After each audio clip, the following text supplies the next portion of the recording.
اللہ تعالیٰ کی ذات کے لیے لا تعداد درود و سلام نبی پاک صلی اللہ علیہ وسلم کی ذات پر اور آپ کے آل پر۔ اللہم صلی علی محمد وعلی آل محمد کما صلیت علی ابراہیم وعلی آل ابراہیم انک حمید مجید۔ اللہم بارک علی محمد وعلی آل محمد کما بارکت علی ابراہیم وعلی آل ابراہیم انک حمید مجید۔ رب یسر ولا تعسر وتمم بالخیر۔ محترم اسکالرس، اللہ تعالیٰ آپ کو، آپ کے گھر والوں کو اپنی حفظ و امان میں رکھے۔ ہم یہاں پر آپ کو لیکچرر اسلامیات کی جو ایک پراپر تیاری ہے اس سے لے کے چل رہے ہیں۔ دیکھیے بہت سارے لوگ یہ ورک کر رہے ہیں اور جس میں سے 3-4 لوگ جو ہے ہمارے وہ میرے گروپ میں ہی ایڈ ہیں اور وہ الگ سے وہ ٹیسٹوں کا یا اس طرح کا سلسلہ کر رہے ہیں۔ ہمیں کسی سے بھی کوئی لینا دینا نہیں ہے، بس میں ایک یہ چاہتا ہوں کہ جتنے بھی لوگ پڑھ رہے ہیں نا وہ خاص محنت کریں اور آپ لوگ کامیاب ہوں۔ اور دوسری بات یہ ہے کہ کم از کم آپ کی کلاس میں سے جو میکسیمم جو لوگ ہیں یہ آگے آنے چاہیے، یہ ضروری ہے تاکہ جو لوگ ہیں ہمارے اکثر لوگ جو ہے وہ 3-4 گروپ ہیں وہ ہمارے ہی پہلے گروپ میں پہلے سیشن میں ایڈ ہیں اور وہ ابھی دوسرے لوگوں کے ساتھ۔ اور دوسرے بات ہے کہ لوگ بھی بڑے لکیر کے فقیر ہوتے ہیں، ایک کام بس دوسرے کے بعد دوسرے سے آگے شروع کر دیتے ہیں۔ تو بہرحال ہر بندے کا اپنا اپنا فیل ہے، کر سکتے ہیں اور ہم اس کسی کو کوئی باؤنڈ نہیں کر سکتے۔ تو سب سے پہلے یہاں پہ میں آپ کو وہ کویشچن حل کرواتا ہوں۔ حل کروانے کا مقصد یہ ہے کہ آپ یہاں پر سن لیتے ہیں تو سننے سے جو آپ کا علم ہے نا یہ بہت زیادہ پختہ ہوتا ہے اور آپ کو اتنے کویشچن کروا دیے جاتے ہیں کہ انشاءاللہ تعالیٰ سوالات جو پیپر کے اندر ہے وہ یہیں سے آتے ہیں۔ اگر آپ غور سے توجہ سے سنتے ہیں تو آپ کا بہت سارا یہ پیپر جو ہے وہ حل ہو جاتا ہے۔ آئیے ہم سٹارٹ کرتے ہیں۔ سب سے پہلے بنو عباس نے کتنے سال حکمرانی کی؟ یہ ایگزیکٹ 1258 میں ان کی جو حکومت ختم ہوتی ہے، 1258 میں 132 ہجری کے اندر ان کی جو خلافت جو ہے وہ شروع ہوتی ہے۔ بنو عباس نبی پاک صلی اللہ علیہ وسلم کے چچا حضرت عباس کی نسل سے ہیں اور بنو امیہ جو ہے وہ امیہ خاندان سے ہیں اور ان کی جو حکومت ہے وہ شام ثانی پہ جا کے ختم ہو جاتی ہے اور بنو عباس کی شروع ہو جاتی ہے۔ ابو العباس صفا ان کا جو پہلا خلیفہ ہے۔ تو 791 سال یہ ان کی حکومت ہے۔ ایک آدھے سال کا آگے پیچھے بھی ہو سکتا ہے مگر ایگزیکٹ اتنی 790 تک ان کی حکومت بنتی ہے۔ اور معتصم باللہ جو آخر ان کے بادشاہ تھے وہاں پہ ان کی خلافت ختم ہو جاتی ہے۔ ہلاکو خان کے بغداد پہ حملہ پہ 1258۔ کس خلیفہ نے سب سے پہلے غلاف کعبہ کے لیے سفید ریشم کا کپڑا استعمال کیا؟ تو یہ خلیفہ عباسی خلیفہ ہے، خلیفہ مامون۔ ایک ہارون الرشید ہے اور ایک مامون الرشید ہے۔ خلیفہ مامون، خلیفہ جو مامون ہیں ان کے دور میں سب سے پہلے جو ہے سفید ریشم کے کپڑے کا استعمال ہوا۔ اس کے بعد فاتح مصر۔ فاتح مصر کس صحابی کو کہا جاتا ہے؟ فاتح مصر حضرت عمر بن عاص، حضرت عمر بن عاص کو فاتح مصر کہا جاتا ہے۔ فاتح ایران حضرت سعد بن ابی وقاص۔ اور انشاءاللہ کل کا جو لیکچر ہوگا ہسٹری پہ وہ ہمارا خلافت راشدہ پہ ہوگا اور اسی کے اندر ہم ان کی بڑی ڈیٹیل میں ہم بات کریں گے۔ تو آج کا لیکچر آپ کا ہجری سالوں سے یا غزوات کے حوالے سے ایک بہت اہم ترین لیکچر آپ نے بڑی توجہ سے سنا ہے۔ میں نے سنین کے حساب سے بہت سارے واقعات وہاں پہ اکٹھے کیے ہوئے ہیں۔ کس اموی حاکم نے بعد فیدر کو بنی ہاشم کو واپس کر دیا تھا؟ تو یہ خلیفہ پنجم حضرت عمر بن عبد العزیز رحمہ اللہ جن کی خلافت 99 تا 101 ہجری ہے۔ تو یہ خلیفہ پنجم ہے اور ان کو مقرر کرنے پر سلیمان بن عبد الملک کو مفتاح الخیر کے لقب سے یاد کیا جاتا ہے اور ان کی خلافت تقریباً 2 سال 3 ماہ ان کی خلافت بنتی ہے اور زہر دے کر ان کو بھی شہید کر دیا گیا تھا۔ امہات المؤمنین میں سے سب سے آخر میں کس ام المؤمنین کا انتقال ہوا؟ حضرت ام سلمہ جن کے پہلے خاوند تھے حضرت ابو سلمہ۔ تو حضرت ام سلمہ رضی اللہ تعالی عنہ کا انتقال جو ہے وہ سب سے آخر میں ہوا ہے۔ یہ آپ نے یاد رکھنا ہے، یہ سوال آ رہا ہے۔ السیاست الشرعیہ یہ اسلام اور جدید عمرانی افکار کے اندر یہ سوال بڑا آیا ہے اور کئی دفعہ آیا ہے۔ السیاست الشرعیہ کے جو مصنف ہے علامہ ابن تیمیہ رحمۃ اللہ علیہ، امام ابن تیمیہ رحمۃ اللہ علیہ۔ اس کے بعد ہے حواریِ رسول، کس صحابی کا لقب ہے؟ حواریِ رسول لقب ہے حضرت زبیر بن عوام، حضرت زبیر بن عوام، اور ان کے بارے میں ہم تفصیل سے پڑھ کے آئے کہ نبی پاک صلی اللہ علیہ وسلم کی پھوپھی کے بیٹے تھے، اور انہی کے بیٹے حضرت عبداللہ بن زبیر جو کہ حضرت اسماء رضی اللہ تعالی عنہا کے بیٹے ہیں۔ حضرت اسماء بنت ابی بکر وہ حضرت زبیر بن عوام کی زوجہ محترمہ تھی۔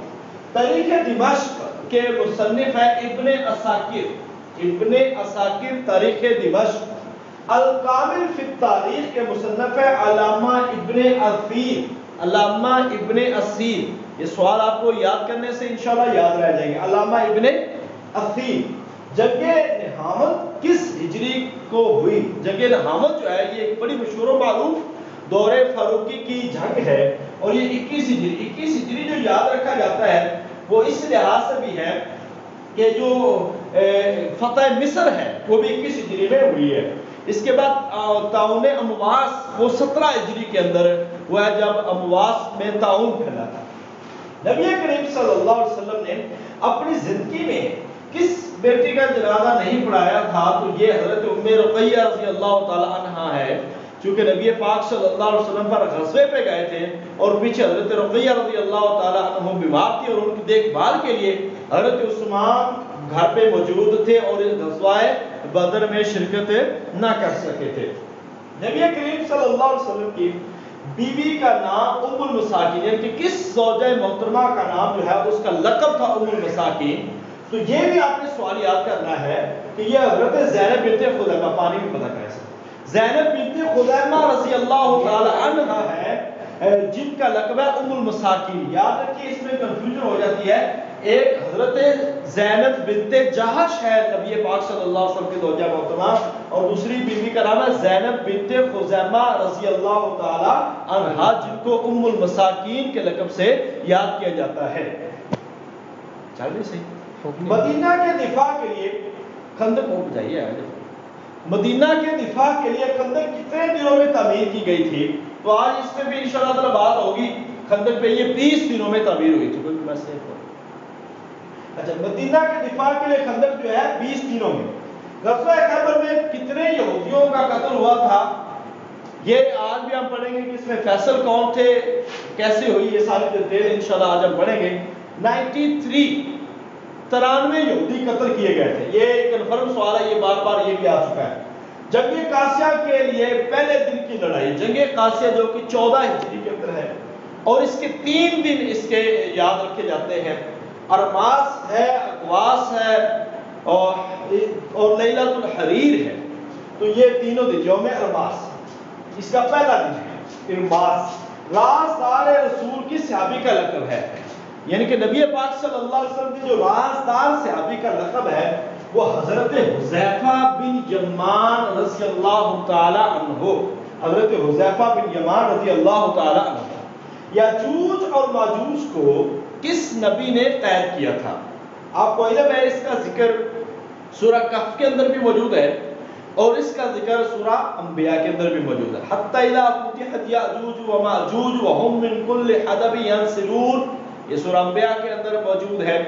اور حضرت ذوالقرنین علیہ السلام کے پالے سے قالوا یا ذوالقرنین ان یاجوج و ماجوج جو ذکر آتا ہے سورہ کہف کے اندر بھی موجود ہے۔ تو حضرت ذوالقرنین علیہ السلام نے یاجوج اور ماجوج کو قید کیا تھا۔ یونس علیہ السلام کی بستی کا نام کیا تھا؟ نینوا۔ بستی کیا تھی؟ نینوا۔ نینوا بستی کا نام تھا جن بستی والوں پہ آیا ہوا عذاب اللہ تعالیٰ نے ٹال دیا ہے، آیا ہوا عذاب اللہ تعالیٰ نے ٹال دیا ہے۔ تو کلاس کے دوران میری آپ سب سے ریکویسٹ ہے کہ کائنڈلی تمام لوگ کو یہ میسج پہنچا دیں جو ہمارے گروپس میں ہیں کہ وہ کلاس کے دوران میسج نہ کیا کریں، کیونکہ اسی پہ ہم ریکارڈ کر رہے ہیں۔ آج کل ایک موبائل خراب ہو گیا، اس وجہ سے ہم اس پہ ریکارڈ کر رہے ہیں۔ اس کے بعد ہے جی تاریخ التراث العربی، اس کی کس کی تصنیف ہے؟ فواد سیزگر، فواد سیزگن کی یہ تصنیف ہے تاریخ التراثل العربی، اسلامی نظریاتی کونسل 1962 میں قائم ہوئی۔ یاد رکھیے اسلامی نظریاتی کونسل کے بارے میں آپ کو انٹرویو کے اندر 80% سوال پوچھا جا سکتا ہے کہ اس کے ارکان کتنے ہیں یا اس کا کیا نقطہ نظر ہے اور کن مقاصد کے لیے بنائی گئی ہے۔ تو یہ آپ نے موجودہ جو اس کا سربراہ ہے وہ بھی آپ نے لازمی یاد رکھنا ہے۔ عدی بن حاتم نے کس سال ہجری کو اسلام قبول کیا؟ عدی بن حاتم جو ہے انہوں نے 9 ہجری کے اندر، جو کہ عام الوفود کے نام سے یاد کیا جاتا ہے، 9 ہجری کے اندر اسلام قبول کیا ہے۔ واقعہ کردار آپ صلی اللہ علیہ وسلم کی وفات سے کتنے دن پہلے پیش آیا؟ 4 دن بروز جمعرات کو یہ واقعہ پیش آیا۔ واقعہ کرتاس، وہ صفحہ منگوانے والا واقعہ، اس نام کو واقعہ کرتاس کے نام سے یاد کیا جاتا ہے۔ اس کے بعد غسیل الملائکہ، حضرت حنظلہ، یہ القابات آپ نے لازمی یاد رکھنے ہیں کہ غسیل الملائکہ جو ہے جس کو ملائکہ نے غسل دیا تھا اور شادی کے فوری بعد یہ اللہ تعالیٰ کی راہ میں شہید ہو گئے، تو یہ غسل جو دیا تھا وہ حضرت حنظلہ رضی اللہ تعالیٰ کو فرشتوں نے غسل دیا تھا۔ اس کے بعد دریائے دجلہ میں کس لیڈر صحابی نے گھوڑے اتار دیے تھے؟ حضرت سعد بن ابی وقاص رضی اللہ تعالی عنہ، جن کو فاتح ایران کہا جاتا ہے، اور جنگ قاسیہ میں یہ سپہ سالار بھی تھے، مگر آپ عرق النساء کی بیماری میں مبتلا تھے۔ کس غزوہ کی بات سب سے پہلے نماز خوف ہم پہلے پڑھ چکے؟ غزوہ ذات الرقاع کے اندر یہ جو ہے صلاۃ خوف پہلی دفعہ پڑھی گئی ہے۔ اس کے بعد نبی کریم ذات الرقاع کے بارے میں آج ہم بات کریں گے کہ یہ ذات الرقاع کیا تھا۔ نبی کریم صلی اللہ علیہ وسلم کی لحد کس صحابی نے تیار کی تھی؟ حضرت ابو طلحہ انصاری رضی اللہ تعالی عنہ نے یہ لحد مبارک تیار کی تھی۔ نبی کریم صلی اللہ علیہ وسلم نے آخری نکاح کس ام المومنین سے پڑھا تھا؟ حضرت میمونہ بنت حارث رضی اللہ تعالی عنہا، حضرت میمونہ بنت حارث رضی اللہ تعالی عنہ کے ساتھ آخری نکاح پڑھا تھا۔ قبول اسلام کے وقت حضرت ابو بکر صدیق رضی اللہ تعالیٰ عنہ کی عمر کتنی تھی؟ 38 سال۔ قبول اسلام کے وقت حضرت ابو بکر صدیق رضی اللہ تعالیٰ عنہ کی جو عمر تھی وہ 38 سال تھی، 38 سال۔ جنوں کی جماعت نے حضرت عثمان رضی اللہ تعالیٰ عنہ کے بارے میں آتا ہے 34 سال، یہ بھی یاد رکھ لیں یہاں پہ اگر آپ کو بتا دیں۔ حضرت عمر رضی اللہ تعالیٰ عنہ کے بارے میں آتا ہے 27 سال، حضرت علی رضی اللہ تعالیٰ عنہ کی عمر کتنی ہے؟ 10 سال، یہ آپ نے یاد رکھنا ہے۔ حضرت عمر رضی اللہ تعالیٰ عنہ 27 سال مشہور معروف، حضرت عثمان رضی اللہ تعالیٰ عنہ 34 سال اور حضرت علی رضی اللہ تعالیٰ عنہ 10 سال، حضرت ابو بکر صدیق رضی اللہ تعالیٰ عنہ عمر کے 38 سال۔ جنوں کی جماعت نے کس جگہ قرآن سنا اور ایمان لائے؟ یہ وادی نخلہ میں جب نبی پاک صلی اللہ علیہ وسلم طائف سے واپس آ رہے تھے تو وادی نخلہ میں جنوں نے قرآن سنا تھا اور ایمان لائے تھے، اور سورہ جن کا نزول ہوا تھا، یہ آپ کو علم ہونا چاہیے۔ یہ آپ کے 30 کویشچن اور 30 میں سے میں ابھی جو 90 کویشچن آپ کو حل کروا رہا ہوں جو اس سے ریلیٹڈ ہے۔ منجنیق سفر طائف سے واپسی پر آپ صلی اللہ علیہ وسلم کس کی پناہ میں آئے تھے؟ یعنی کہ آپ صلی اللہ علیہ وسلم کو پناہ کس نے دی تھی؟ یہ مطعم بن عدی کی پناہ میں آپ واپس آئے تھے۔ منجنیق کس غزوہ میں استعمال ہوئی تھی؟ تو یاد رکھیے یہ 8 ہجری کے اندر غزوہ ہونے والا جو ہے غزوہ حنین ہے، 8 ہجری کے اندر۔ اس کے اندر سب سے پہلے منجنیق کا جو پتھروں کو توڑنے والی ہوتی ہے، قلعوں کو توڑنے والی ہوتی ہے، پتھر اٹھا کر مارنے والی ہوتی ہے، اس کا استعمال کیا گیا تھا۔ واقعہ افق میں ملوث 3 صحابہ کرام کے نام جن پر حد لاگو ہوئی ہے، واقعہ افق بھی آج ہم پڑھیں گے، اور واقعہ افق میں جھوٹ بھی ہے، بہتان ہے، اور یہ 5 ہجری غزوہ بنو مصطلق کے بعد ہوا ہے، اور اس میں 3 صحابہ کرام اس میں ملوث تھے جن پر حد لاگو ہوئی۔ ایک شاعر رسول ہے حضرت حسان بن ثابت، ایک خاتون ہے حضرت حمنہ بنت جہش، اور ایک اور صحابی حضرت مصطح بن اساسہ جو کہ حضرت ابو بکر صدیق رضی اللہ تعالیٰ عنہ سے وظیفہ لیتے تھے. یہ یاد رکھ لیں آپ، حضرت ابو بکر صدیق رضی اللہ تعالیٰ عنہ نے پھر ان کا وظیفہ بند کر دیا تھا. تو پھر اللہ تعالیٰ کے حکم سے یہ قرآن کی آیت نازل ہوئی اور یہ وظیفہ ان کا جاری کیا. حضور صلی اللہ علیہ وسلم نے کہ کس کے کہنے پر خطبہ حجۃ الوداع کو لکھوا کر دیا تھا، تو یہ یمن کے تھے ابو شاہ یمنی. حدیث کتاب کے حدیث کی جو تاریخ ہے اس میں یہ نام بڑا مشہور معروف ہے کہ آپ نے ابو شاہ یمنی کے لیے جو خطبہ حجۃ الوداع ہے اس کے نکات لکھوا کے دیے تھے. تو ابو شاہ یمنی کے لیے آپ نے خطبہ حجۃ الوداع لکھوا کے دیا تھا. تو یہ آج 30 اور اس سے ریلیٹڈ 30 سے 35 کویشچن، تقریباً 70 سے 80 کویشچن اور اس سے بھی زیادہ آپ کے بڑے امپورٹنٹ کویشچن جو میں نے تاریخ کے حوالے سے، یہ روزانہ ہمارا ٹاپک ہوتا ہے تو ہم نے حل کروائے ہیں. یہ مختلف بک سے بھی ہوتے ہیں، گلدستہ امتحانات سے، میرے نوٹس میں سے کچھ سوالات ہوتے ہیں، کچھ ویسے ہم تاکہ آپ کو کم از کم چیزیں کلیئر ہوتی جائیں، آپ سن تو نہیں اتنے سارے آپ کو کلیئر ہو جائے. تو اس حوالے سے آج ہم نے یہ کویشچن حل کر لیے ہیں. ابھی ہم اپنا دوسرا حصہ جو شروع کرنے جا رہے ہیں وہ ہم تاریخ ہے اور اس کو آج ہم شروع کریں گے ہجرت نبوی صلی اللہ علیہ وسلم سے. اور انشاءاللہ تعالی کوشش ہے کہ آج ہم جو ہے یہ 1 ہجری سے جو 10 ہجری تک 11 ہجری کے جو واقعات ہیں وہ آج ہم مکمل کر رہے ہیں. اور اس کے بعد پھر انشاءاللہ تعالی کل کا ہمارا ٹاپک ہوگا خلافت راشدہ، اور اس کے بعد بنو امیہ، بنو عباس، اور پھر اس کے ساتھ آخری ہمارا ٹاپک ہوگا جو بر صغیر ہے.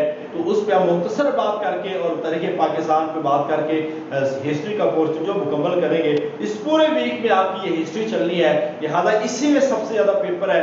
ایک ایک چیز پہ غور کریں، جو چیز پڑھیں اسی ٹاپک کو اگلے دن آپ کتابوں سے دیکھیں تاکہ آپ کی جو ایک تھیری ہے وہ کلیئر ہو جائے. ممکن ہے کہ ایک آدھا کویشچن اس میں رانگ بھی ہو، مگر آپ جب دیکھیں گے مختلف کتابوں کو تو انشاءاللہ تعالیٰ آپ کو اس کا بہت فائدہ ہو جائے گا. اللہ